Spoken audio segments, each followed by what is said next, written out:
So Dr. Ward and I are going to go through what we think is every modifier that you could ever potentially use. If you're new to coding, you haven't been using these, you will see they are super important. Allow you to tell the payer more about what you are doing. In some cases, it may allow you to get paid for something that you otherwise wouldn't be paid for by using the modifier. So we're going to go through all of them. And modifiers, there are two specialties that use the most modifiers, podiatry and dermatology. Okay? So they're very important to us. All right, first one we're going to talk about are the T modifiers. T modifiers are the modifiers for the individual digits. TA is the left big toe. T1 is the left second toe. T3 is the third, they move down. T2 is the third toe, and all through. The same things for the hand. You have F1 for the left thumb, F2, F1, FA, F1, 2, 3, 4, 5, 6, 7, 8, 9. So I have two questions for you. Why don't we have a T10? It makes sense to have a T10. And, why do we have a TA instead of a T1 on the big toe and then T10 on the last toe? So why don't we have a T10? That prizes for the right answers. I'm going to ask two questions with these. So why don't we have a T10? Modifier's only 2 digits. Okay, you can't have 3 digits in a modifier. Okay, why does it start on the left thumb and the left big toe? And if you've heard me give this talk before, you can't answer it. Can't answer the question, Gary and Scott. Why does it start on the left big toe or left thumb? The one who wrote it was left-handed. That's it. One who wrote it was left-handed. Usually takes us a minute to get to that answer. But everybody says, well, because we read left to right, because this and that, and an anatomical position. The person that came up with the modifiers was a mid-level person at AMA, and they said, we need modifiers for the fingers and toes. So they sat down and they started going through, and they started going, well, thumb 1, that doesn't work, so we can't use T for thumb. And so they went through it, but they came up with TA and FA because they were left-handed. They looked at their left hand first. I tell that story to tell you sometimes it just is, and it doesn't have to make sense. It just is. That's the way it is. And this is one of those, that's the way it is. I would have done T, toe, okay. I would start on one or the other, but I would have gone T1 through T0. I wouldn't have put a letter in there, another letter. So sometimes it is just because it is. If you do something on a toe, use a T modifier. If it's a foot, you do RT or LT, and the cutoff is the MPJ. So if you do something, for example, at the first MPJ, like a first MPJ capsulotomy, you should use RT or LT. So if it is at or proximal to the MPJ, use RT or LT, left and right. If it is distal to the MPJ, then use a T modifier.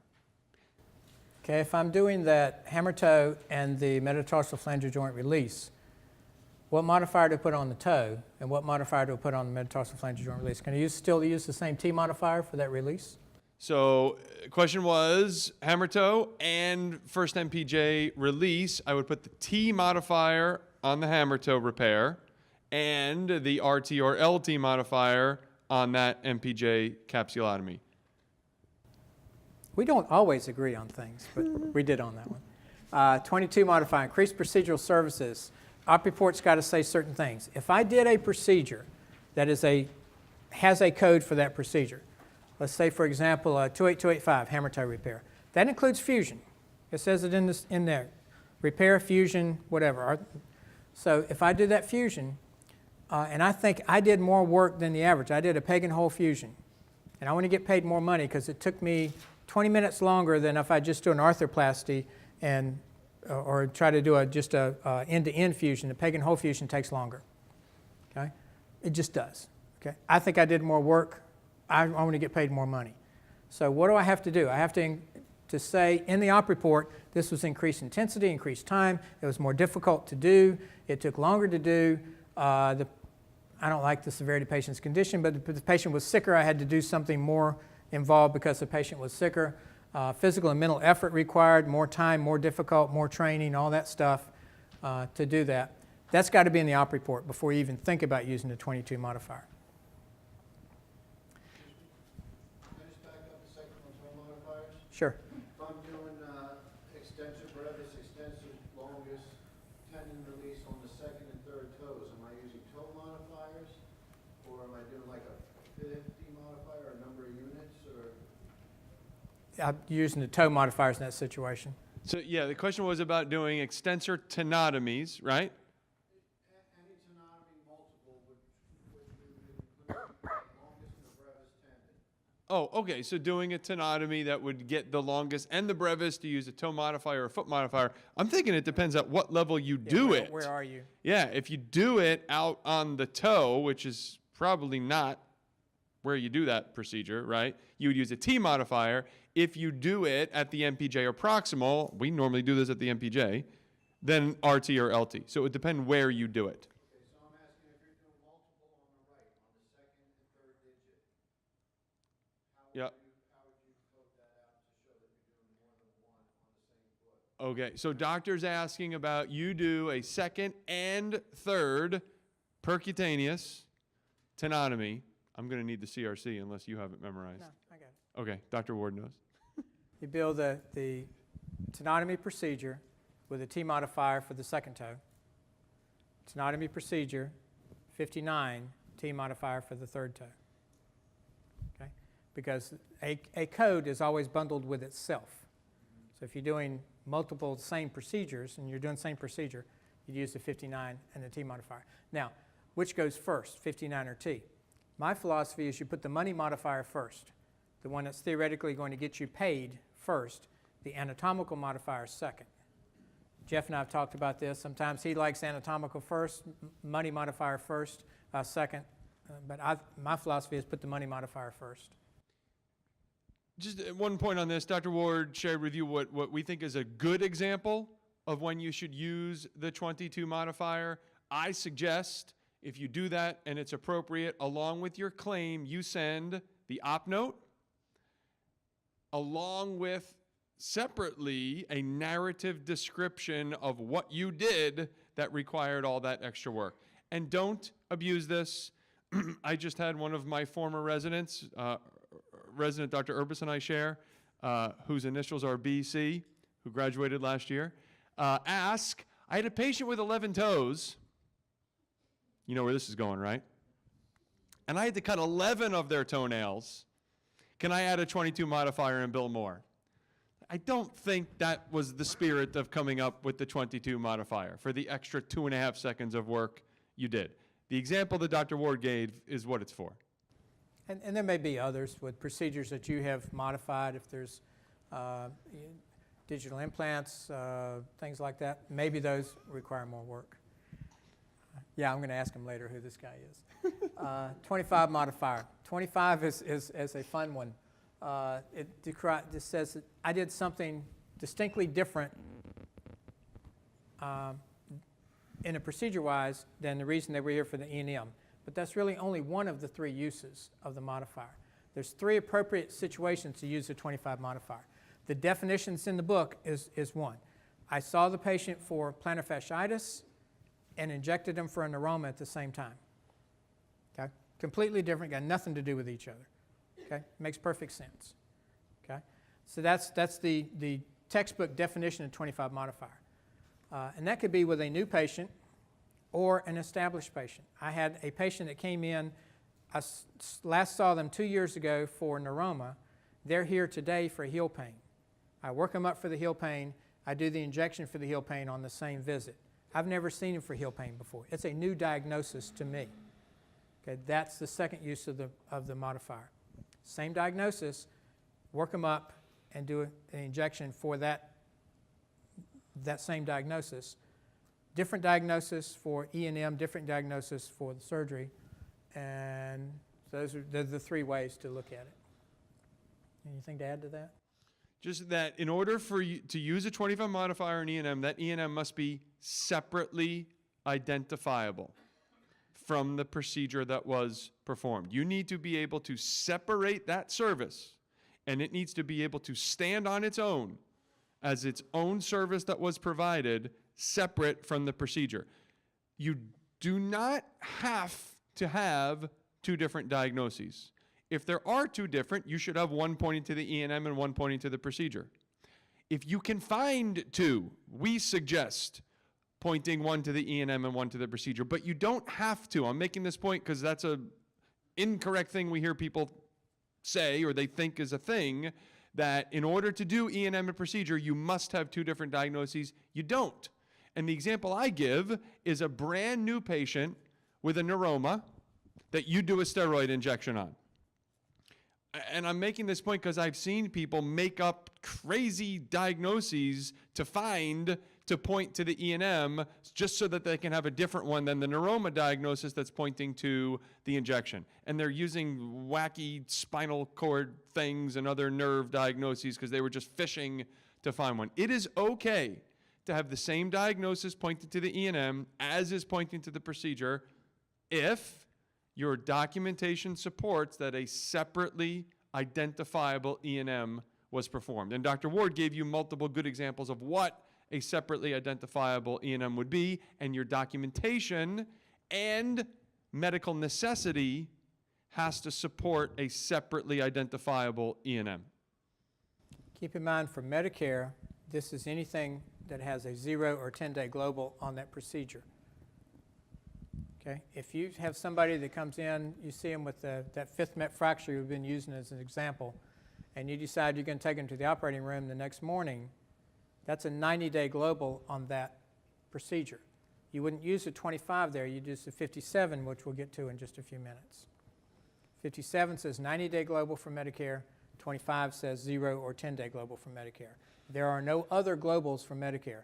It's always 0, 10, or 90. And then if it's an add-on code, it gets the same global as the code it's added on to. 57 modifier, decision for surgery. Slightly different than 25. This is the E&M service I saw them for that I did on this patient today. The result of that E&M service was I decided to do a surgery, a surgical procedure. Okay, that's a 57 modifier. For Medicare, it's 90-day global. Also for Medicare, this includes the surgical procedure, that 90-day global, includes any E&M service done within the last 24 hours if it doesn't have the 57 modifier on it. So that example I said, I saw the patient this morning in the office, worked him up, decided I'm going to do fifth met repair tomorrow in the hospital. I need a 57 on that office visit today to get paid for that E&M service. Otherwise, they're going to say it's included in the global for the fracture care. So that's why the 57 is important. You guys just paid for your whole trip here. Especially if you're doing a lot of hospital care. And the example there I use is consulted, patient new to me, they're in the hospital, I'm a consultant for them, they've got osteo, we look at the MRI, we decide we're going to do an amputation the next day. I need the 57 on that hospital E&M visit. If you're in a group with multiple doctors, you are, I like to say I'm married to my partner. If your partner saw them yesterday and you're doing a 90-day global amputation today, they were in the global for your partner yesterday. So that global is attached to the group, not the doc. So if you see them today and they're being added on for an amputation that has a 90-day global tomorrow by your partner, you have to put the 57 modifier on it today.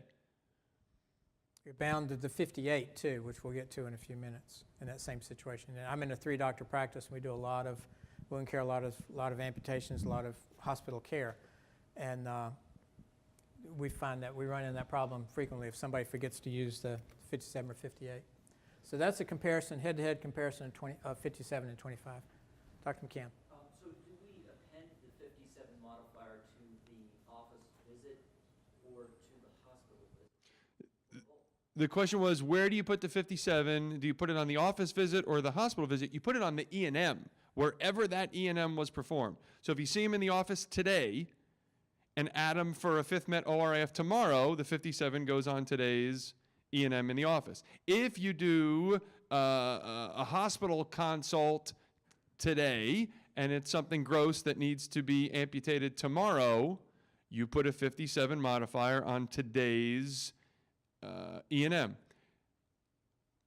Tell me if you agree with this, Dr. Ward. One place we see people make a mistake a lot, I think, see if Dr. Ward agrees.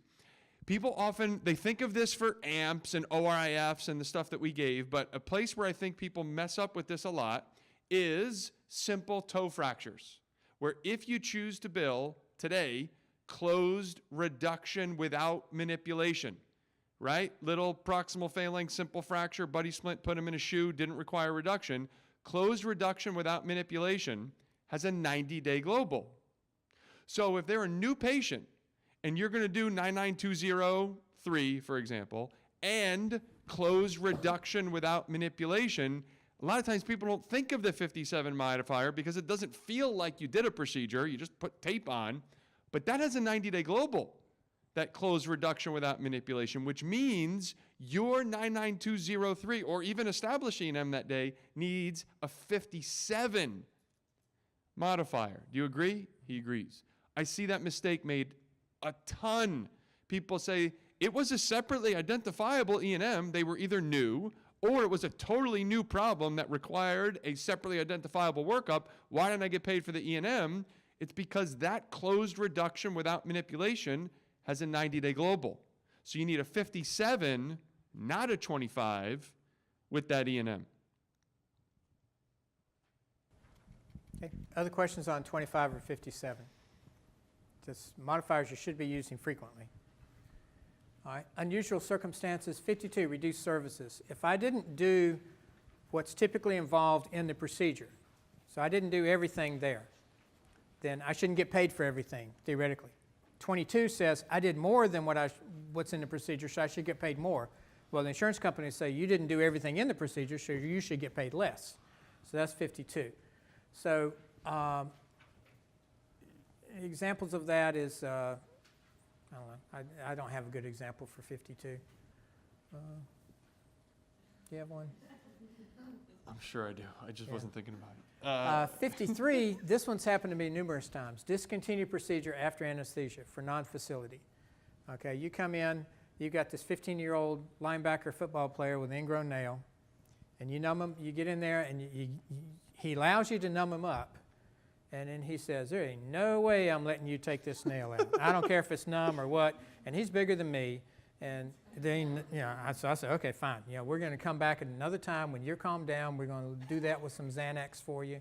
We're going to get you calmed down. Let your cheerleader girlfriend come with you. We'll be, everything will be good. But I ain't going to do it today. Okay? So I discontinued that procedure. On this situation, it was discontinued to patient decision. He said, no way, Jose. Okay? So I discontinued that procedure. But I should get paid for the syringe that I used, the numbing I used, the anxiety that I went through trying to talk this 300-pound guy into let me do his nail. So I billed that it was going to be a mastectomy, 11750, 53 modifier. Send a note along with it that says why I thought I should get paid the full fee of that 53 modifier. And generally, and when you do that with a note and the op report, the note, office note op report, you get, typically I get paid additional money for that 53 in addition to my E&M. It could be for multiple reasons. I've had discontinued due to contraindications. You also have codes like this in the hospital too. We'll get to those in a minute. But I've had that happen where patients on the operating table, we're going to do a bunionectomy, and we didn't know she was allergic to Ancef, and now she's turning pink and not breathing, and so we stopped the procedure. So that was due to complications or contraindications. And then, we had one when I was in my fellowship. We were doing a procedure and tornado hit the building. We were doing a procedure in the office. Tornado hit the building. And so we closed up and got out of there. So that would be discontinued due to other reason. Act of God, I guess, would be the other reason. So we'll talk about the discontinued procedures in facilities in just a minute. But these are for non-facilities. These are in the office typically.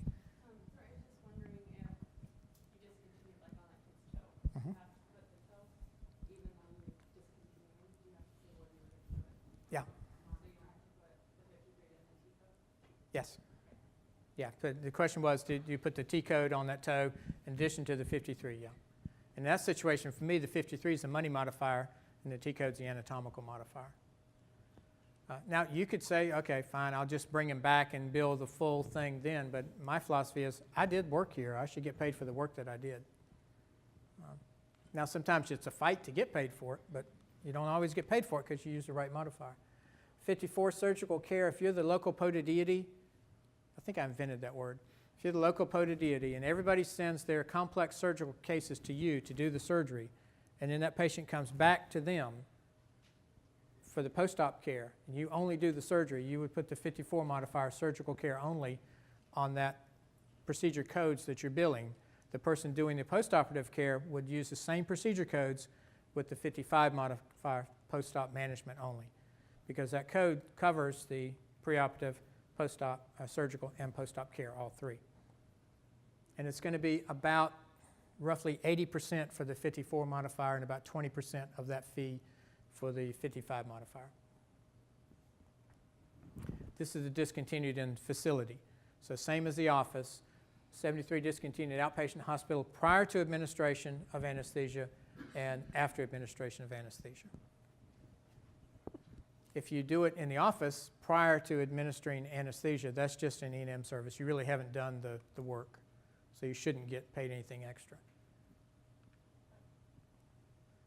Okay, Jeff? If you do the same procedure bilaterally, there are two different ways that may be able to be coded. So if you do the same procedure bilaterally, the question to ask is, does this code have a bilateral indicator? Some do and some don't. So you do something bilaterally. First question is, does this code have a bilateral indicator? A very easy way to determine that is on the Coding Resource Center, which you see displayed here. So for example, if you look all the way at the bottom, at 28292, you can see the global period of 90. Can you bill an assistant fee? Y for yes. The non-facility, facility, and work RVUs, and then bilat, Y. Yes, it has a bilateral indicator. If you go up to 28288, exostectomy, condylectomy, methead, there's no bilateral indicator there. If it does have a bilateral indicator, you do it one way. If it does not have a bilateral indicator, you do it a different way. So let's take that 28292. You do a bilateral Keller. Does it have a bilateral indicator? It does. If it does have a bilateral indicator, you do use the 50 modifier. There's the bilateral indicator. So because it has a bilateral indicator, you code it using the 50 modifier. And the proper way to do this is that code on one line, very common mistake here, one line, one unit with the 50 modifier. That tells them that you did it twice. People mess this up all the time, and their payment gets impacted by it. If it does have a bilateral indicator, one unit, one line, 50 modifier. Do not use any laterality modifiers. No RT, LT, no T modifiers. That's another thing people do. They do 50 RT, LT. Well, there's only two sides. We don't need RT, LT. We don't, we get that. So one unit, one line, no anatomic modifiers, and we suggest that you double your normal charge. Whatever's in your charge master, for whatever you typically bill for that code, double it. That's if it does have a bilateral indicator, if it has a Y. Now let's do another example. You do a procedure bilaterally. It's a second metatarsal condylectomy. They have sub-2 pain, and you take off the plantar condyles of the second method. Bilaterally. Does it have a bilateral indicator? We look at the thing. No. So you do not use the 50 modifier. And instead, because it does not have a bilateral indicator, you do two lines, one gets an RT, one gets an LT, and because you have two procedures that are separate from each other, one gets a 59. Dr. Ward would have reversed the order of the 59 and the LT. So if you do it bilateral, ask if it has a bilateral indicator. If it does, use the 50. If it does not, do not. 51 basically says I did more than one procedure, that they weren't bilateral. I don't have any other reason to bundle them together. They're not bundled together under the correct coding initiative.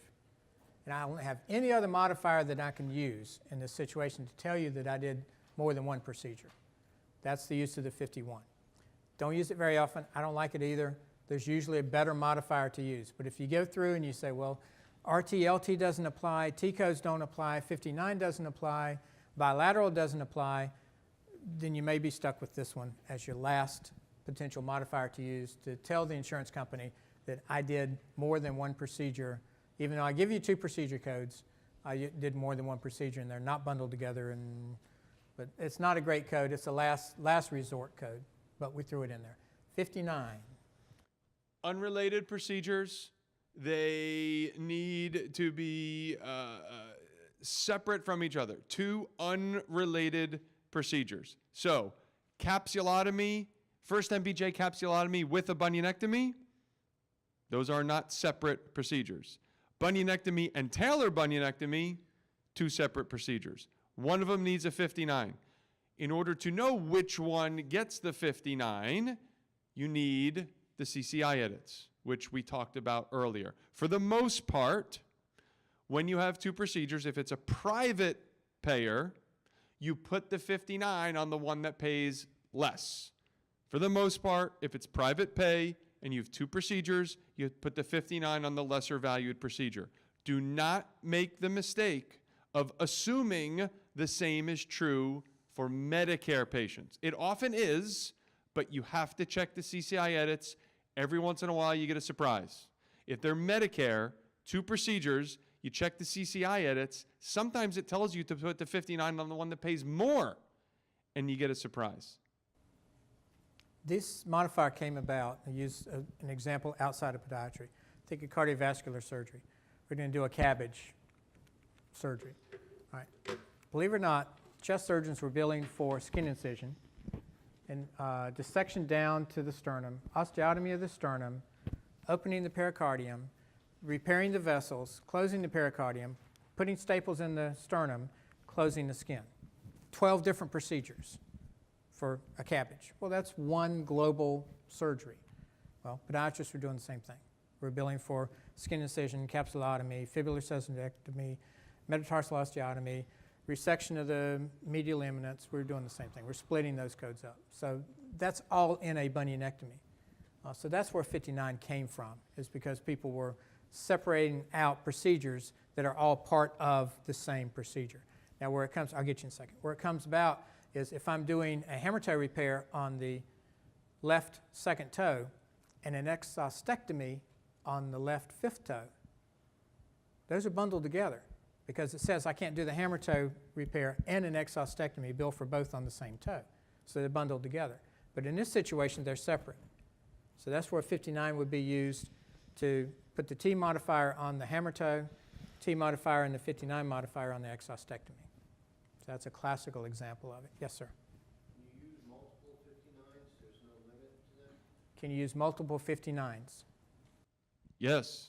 If you have two unrelated procedures, one gets a 59.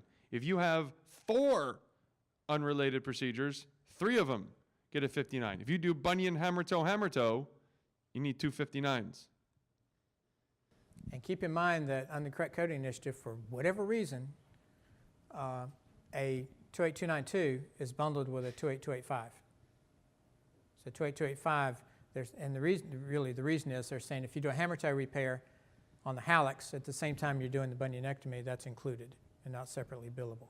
Right or wrong, so it's not separately billable. But if you're doing the second toe hammer toe repair and the bunion at the same time, you need the 59 on the second toe. What about the XS?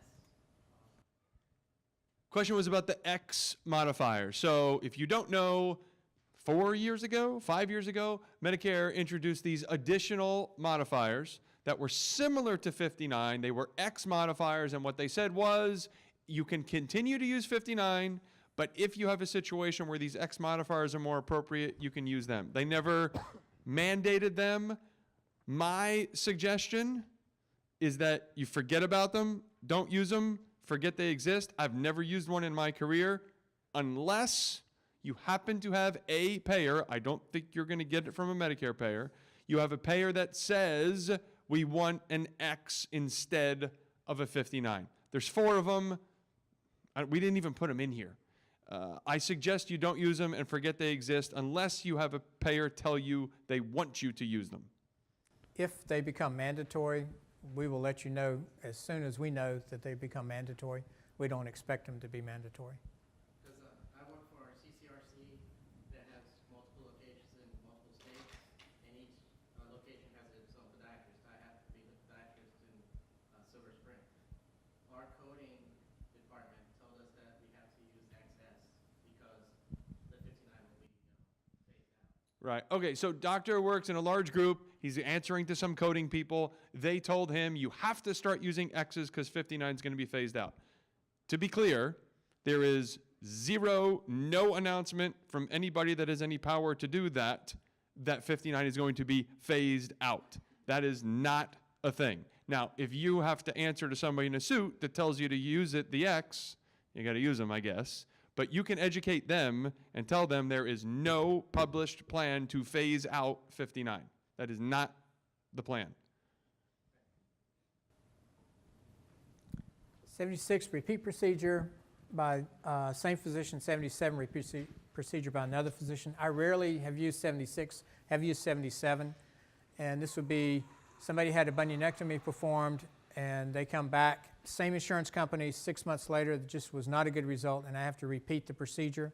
And Dr. Smith did it first, and I did it the second time. That's what I would use, the 77. Only because it's the same insurance company, and they're going to say, wait a minute, we already paid for a bunionectomy on this right foot 6 months ago. Why are we paying for another one right now? So that gives them a reason why they're paying for it. Coding during a global, if I'm do a procedure, so it's a bunionectomy on the right foot, and they come in 2 months into the post-op period with plantar fasciitis on the left foot. Okay, unrelated to the bunion. It's got nothing to do with the surgery I did on the right foot. I should be able to get paid to work them up and do that E&M service on the left foot, and 24 is the appropriate modifier to use on that E&M service code. During the global, there is one option for an E&M modifier. We're going to get to procedural modifiers. There's one, and it's 24, and it says unrelated problem. Now, I hope that we've given you some information that's going to help you to improve your reimbursement. This is one that a lot of people don't like, but it's a mistake we see a lot. It is not different diagnosis. It's unrelated problem. So if you do a TMA, and that person 7 days later thinks it looks red and goes to the hospital and gets admitted with a dehisced, infected, cellulitic TMA site, and you get consulted on Saturday at 5:30 p.m., and you don't have residence, and you drive 30 minutes to get to the hospital, and then you walk up to the room and they're not there, so then you track them down in the radiology department and wait 15 minutes for the x-ray to get done, and then the tech tells you, you can't do that in here, and then wait till they get upstairs, which takes another 25 minutes, and then you evaluate them, and then you spend 15 minutes trying to find their chart, and then you write your 10-minute note, and then you drive 30 minutes home. Can you code for that? You can't. A lot of people think, well, there's a different diagnosis. I'm going to do dehiscence E&M 24 modifier, or cellulitis with a 24. And this is cool because it's a different diagnosis. And we make the point because we don't want you to fail an audit or to have a problem. And we see it, and it's ugly. It's not worth the $80. It must be unrelated. The dehiscence is related to the TMA for which they're in the global. It's not an unexpected complication. The cellulitis is related. So the situation that we just described falls within the global. It must be an unrelated problem like the one that Dr. Ward gave. Opposite of that, you did that TMA, 2 weeks later on the right foot, 2 weeks later they've got redness, swelling on the left foot, and they come in the office and they've got Charcot going on the left foot, which we know is related because they're putting more pressure on the left foot, causing breakdown in the left foot because they're favoring the right foot. But it's not related to the global package, the normal expectations of complications on the right foot surgery, even though in our mind it may be related. So that would be a 24 modifier in that situation. The procedural modifiers are different. Now you have more options. And we touched on this earlier, but now we have more time.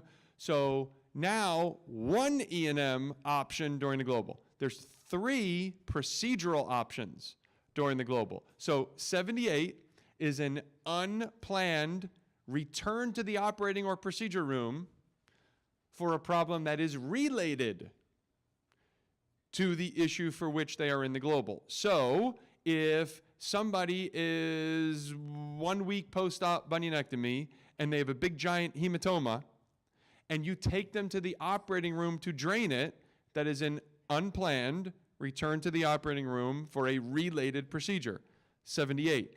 If you drain that hematoma in your office, you can't code for it. But because, Dr. Lehrman, I've got a special room in my Yes. office that we keep like extra clean, right, and that's our procedure room. And we do casting in there too, but that's our procedure room.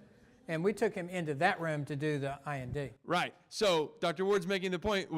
So it says operating or procedure room. Now he talked about the room where they just put a cast on. So in order for you to say that it's a procedure room, it should be a procedure room. It should not be a room that somebody got their toenails cut in 30 minutes ago.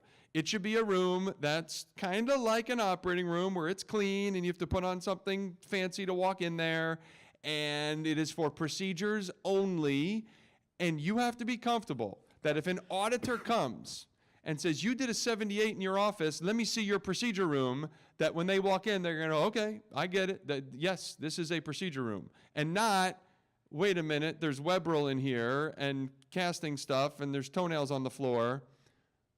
Not a procedure room. It better really be a procedure room. And then, so 79, right? So 78 was related. 79 is unrelated procedure. No mention of where you did it. Unrelated procedure. So the post-op bunion person has a wart on their other foot that you destroy with chemical. Unrelated procedure. No mention of place of service. Unrelated. This could be taking him back 2 months after right bunionectomy to do left bunionectomy. So it could be the same diagnosis code. And then, getting back to the question that was asked earlier, the 58, the staged modifier. This is a staged, planned thing where you planned to do something else. And a good example of this is the one that was given earlier, an open amputation. You do an amputation, you leave it open, you know that this is going to require more work over the next couple weeks, and you can stage those subsequent procedures. What's important about this is at the time of the procedure that puts them in the global, you have to document your intent to perform future staged procedures. So if I do an open amputation, in my op report, at the end, I'm going to dictate this was left open. This is likely to require future staged procedures in an effort to salvage as much of this patient's foot and leg as possible. And I even say these future stage procedures may include debridement, grafting, hyperbaric supervision, casting, whatever. And I like to say doing that buys you the ticket to then use the 58 modifier subsequently. So if that open amp or even amputation that you partially closed and left part of it open, if you dictate that, now when they're in the wound center 2 weeks later and you debride it, you can code that with a 58 modifier. So then I have people say, well, why not do that on all your amps? Well, you cannot dictate it was clean and healthy, with what appeared to be adequate perfusion, viable margins, definitive resection, primary closure was performed. And then 2 weeks later, when it's dehisced open, debride it, put a 58 on it, and say, oh, I planned to do this. You can't do both. And 58, to go back to the question that was asked 45 minutes ago, has no place of service restriction. 15 minutes. Specific Medicare modifiers, generally, these are related to, a lot of times, to at-risk foot care. GA, GY, GZ, GW. GW is the one that I'll spend a little bit of time on. GW says that patients in hospice care, if patients in hospice care, everything related to the disease they're in hospice care for is covered under a single payment to hospice. So if you're seeing that patient for something related to that care, and for us, typically that's not going to be happening. We're going to see them for something unrelated to their hospice disease. You need to attach the GW modifier. The Medicare is going to assume that any service provided to that patient while they're in hospice is related to the hospice care. So to get paid for your services that aren't related, you need the GW modifier. Do you know if you can do that for DME? I don't know. Never tried it. I don't think so, but I just thought of never tried that it for for the first DME. time. JW, that's not the JW Marriott. JW, JC, you want these? You're the wound care guy. This was a brand new thing, this JW that started January 1, 2017. So some of you may not know this. This deals with skin subs in your office.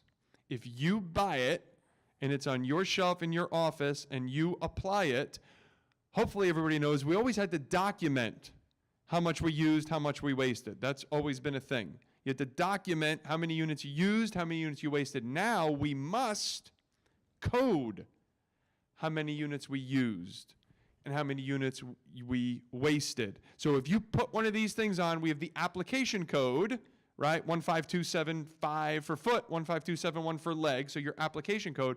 But then the product code, the Q code. So whatever product you're using hopefully has a Q code, otherwise you shouldn't have bought it, in my opinion.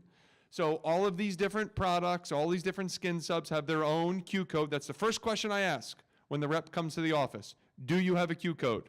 If the answer is no, I say, come back when you do. That's the first question I ask. So you need the Q code, right? And when you put this on your claim form, you should have the application, the 1527 whatever, on line 1. Line 2 is the Q code times however many units you used with a JC modifier. The third line is the same Q code again with however many units you wasted with a JW modifier. That's the thing that was new January 1, 2017. So of course, however many units you used plus however many units you wasted should add up to the total number of units of the product. So for example, if you have a 38 square centimeter piece of material, some of you may know what I'm thinking about, and it's a 4 square centimeter ulcer, and you only use 4 square centimeters, you should have Q4 whatever times 4 units JC. Next line, same Q code times 34 units that went in the garbage, or you save for the person next door, which you're not allowed to do. With a JW modifier. Now, they are still paying for all of it, but my opinion, this is just my own opinion, they're doing this for a reason. And I think somebody figured out that they're paying for 38 square centimeter and 44 square centimeter pieces of stuff, and what are our sub 1 and sub 5 ulcers? 2x3, 2x2. So now we have these smaller products. I suggest that you take that, this is my suggestion, take that into consideration when you decide which products and which size products to keep in your office. They're doing this for a reason. Question was, what if it costs more? What if what costs more? Okay, the question was, what if it costs more to apply the smaller ones? Well, if it costs more, the money tied to the Q code is relative to the cost. So it's always going to be profitable. These things are profitable. Very profitable if you do it right. I didn't know there was going to be math. Okay. Yes. So in the wound care center, they get a lot of donated products and skin substitutes. Yeah, So you go to the, yeah, do you report the donated products? yeah. All right, so Dr. S, now this is wound center. So if you go a half a day a week, like many of us do, to the hospital outpatient department wound center, and there's a donated one. So now there's two different things. You're coding for what you performed as the doctor, and then they're doing whatever they're doing. The right answer is you as the doctor, you performed that procedure. You took it out of the box and put it on there. You can code the application. They should not be coding for the product if they didn't pay for it. Now, unless you're on an administrator with one of those things, who cares? Let them do whatever they want, in my opinion. But as the doctor, you can code for it if you did it. If you're in your office and they give you one to trial, you should not code the Q code for the product if you didn't pay for it. January 1, 2017, this went into effect. For Medicare only, if you are using plain film X-ray, you have to put an FX on your X-ray code. That's mandatory for Medicare. If you're using plain film, put an FX on the X-ray code, and they're going to take a reduction off the technical component. Went into effect January 1, 2018, is the FY modifier. Now, a lot of people here may not know this. This is going to be important for a lot of you. Now, just using digital X-ray isn't enough. Now you need to know which type of digital X-ray you have. It is either CR or DR. If you don't know, you have to find out. The easy way to tell the difference with CR and DR, if DR, you take the X-ray and it shows up on the X-ray on the viewing screen, you don't have to do anything else, that's DR. If you take the X-ray and you have to take something out of the cassette and do something with it, that's CR. Okay, so that's the difference between the two. If you are using CR digital X-ray, you must append an FY modifier to your X-ray code. That started January 1, 2018. We'll say it again. If you're using CR digital X-ray, FY appended to your X-ray code. And they are taking a 7% reduction from the technical component of your reimbursement. It gets confusing if you have multiple offices and multiple type of X-ray machines, because we do. We have 3 offices, 2 of them are CR and 1 of them is DR. So it gets confusing. So which one do we use and which one do we not? Okay, if you're using plain film, you take the film, you got a piece of film in your hand that's being developed. That's FX. Okay? If you're using CR, which means you got a cassette, take something out of the cassette and do something with it to get the image in the computer, that's CR. So you would use FY if you're using CR. If you're using DR, which means the image goes directly from when you shoot the button, it goes directly into the computer, that's DR, direct. You don't use any modifier other than the right-left modifier.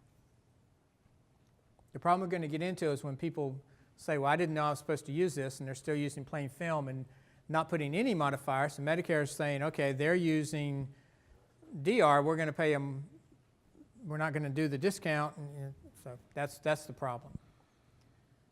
HCPCS, you should know these, Q6, 7, 8, 9. Q6 is locum tenens. If you've ever done locum tenens or have a locum tenens doing work for you, the services they provide should have the Q6 modifier on it. And then 7, 8, and 9 are the class finding modifiers. We all should know those. Place of service cheat sheet. All E&M codes have a place of service, POS, assigned to them. So we have the office E&M codes, the 99201, 203, 203, 204, 205. Those are office. You've got the hospital ones, the 9923 series of codes. So you should have a place of service. So if you're using office-based E&M codes in the hospital, that's wrong. You should be using the hospital codes. If you're using the hospital codes in the office, that's wrong. This will cause your claim to get automatically not kicked out and denied if your E&M codes don't match your place of service codes. I have a question about that TMA discussion you had with the HISIS, and you don't get charged again. Yep. So you go through that whole procedure for all the patients, spending 2 hours there. When you go up to the room, you actually end up seeing and evaluating them.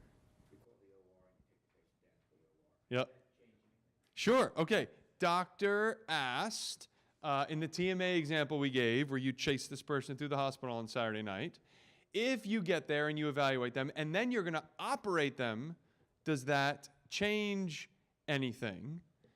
It does. The E&M that you performed, still you can't code for that because it would need to be unrelated. But if you take them to the operating room and do a surgery on them, you absolutely can code for that. You can't do 58 because it wasn't staged or planned. You can't do 79 because it's not unrelated. You would use 78. Unplanned, return to the operating room for a related procedure. And now another 90-day global period starts at that date, at the second time. So you've got a 90-day global period that started the first time, and you've got another 90-day global period, or whatever global for the procedure you did, starts here. And then maybe you have to take them back again somewhere down the road. So you may be in 3 or 4 global periods if you do major procedures that are 90-day globals. Second surgery, when you take them back, you may then plan to do a staged procedure. Right? Yeah. So doctor asked, if you take them back and then they need staging, sure. So if you do the second procedure and now you hack open that TMA and leave it open, that procedure gets a 78 because it wasn't staged. But when you dictate the op note for that procedure, now you say, it was gross, we had to leave it open, and now it will likely require more like I gave before. Then you can 58 the procedures that follow that. Therefore, buying the Willy Wonka golden ticket on the second Got the surgery. ticket. I promised to show you one other picture. That's my daughter Meredith. She's 6 months into private practice now. And that was the first case that we ever did together, was 3 hammer toes. So that's just, if you have a child in the same, whatever profession, it gives you great pride to be able to show pictures like that. Dr. McCann. Oh, well, I didn't have a question. I know. Just, ask Jeff, You have So- a moment of personal privilege? We have 4 minutes left. We're going to give you your money's worth. And not cut out early. This came up twice during the break, so I want to repeat it in front of the room because it may apply, I bet it does, if it applied to 2 out of 2 people I talked to about it. These doctors realized, now 2017 MIPS, right? 2017 reporting period. You can report what you did for 2017 up to March 31st, or if you're using the APMA registry, March 24. So we got another month here, right?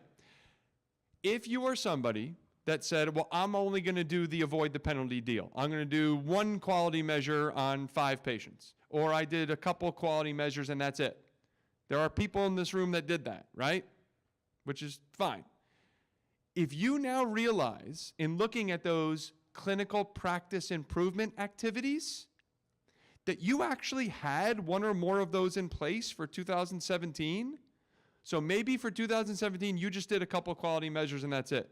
But you say, hold on, I had the 24/7 deal going for all of 2017, or I did my state's prescription drug monitoring program. You can, right now, go onto the CMS website or through the APMA registry, click on Clinical Practice Improvement Activities and attest to having had that activity or activities in place for 2017, and you can pick up 15 more MIPS points. And you just went from a 3 or 4 score for 2017 to 18, and that might be bonus money. That might earn you a 1 or 2% positive adjustment for all of 2019. So if you now realize that you actually had, you didn't even think about it, you didn't realize you had prescription drug monitoring program registration, or the 24/7, or the referrals back to notes, letters back to referring physicians, you can go on and attest to having had that in place for the year and pick up more points.